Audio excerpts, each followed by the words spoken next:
মালয়েশিয়াতে যারা অবৈধভাবে আছেন, কাগজপত্র করতে পারেন নাই, তারা খুব সাবধানে চলাফেরা করবেন এবং সাবধানে থাকবেন। কারণ হলো সাধারণ ক্ষমা ছিল, সাধারণ ক্ষমার মেয়াদ শেষ হয়ে গেছে গত 31শে ডিসেম্বর।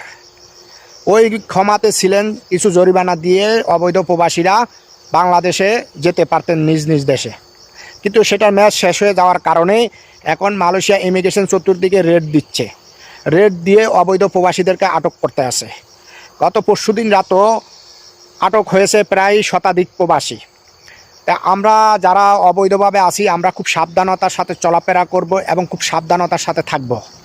যেহেতু মালয়েশিয়াতে এখন আর ওই সুযোগটা দেওয়া হয়নি যে আপনি ফিঙ্গার দিবেন নতুন করে ভিসা করবেন, এই সুযোগ আর নেই, এখনও দেওয়া হয়নি। যদি ওই সুযোগ দেয় তাহলে আপনি করতে পারবেন, আর না হয় আপনি যদি ধরা পড়েন তাহলে কিন্তু আপনার জেল জরিমানা দোনোটাই হবে।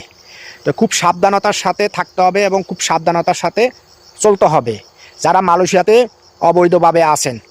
আর যদি আপনি মনে করেন যে হ্যাঁ জরিমানা দিয়ে যেতে পারবেন ট্রাভেল পাস নিয়ে, তাহলে হাই কমিশনে যোগাযোগ করে আপনারা অতি দ্রুত বাংলাদেশে যাওয়ার চেষ্টা করেন।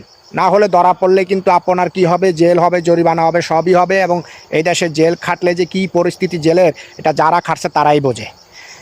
তো এই অবৈধ প্রবাসী যে আটক করতে আছে, এটার রিপোর্ট, ডেস্ক রিপোর্ট হলো প্রবাস কণ্ঠ।